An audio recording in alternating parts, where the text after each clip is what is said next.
আসসালামু আলাইকুম। 10 তলার উপরে কলম ঢালাই চলতেছে।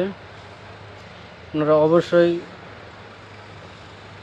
সতর্কতা অবলম্বন করবেন, যেহেতু হাই রাইজ বিল্ডিং, অনেক রিস্কের কাজ, সেহেতু খেয়াল রাখবেন যাতে মিস্ত্রিরা খামখেয়ালি না করে ভালোভাবে সেফটি নিয়ে কাজ করে। অনেক সময় দেখা যায় তারা এদিক ওদিক বা নিচের দিকে তাকায়, তখন হয়তো কোনো একটা দুর্ঘটনা ঘটতে পারে। সেক্ষেত্রে মিস্ত্রিরাকে সতর্কতা অবলম্বন করতে বলবেন।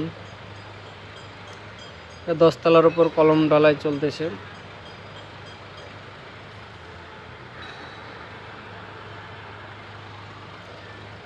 আর ঢালাইয়ের সময় অবশ্যই মালামাল ঠিক মতো দিতেছি কিনা, সিমেন্ট, বালি, পাথর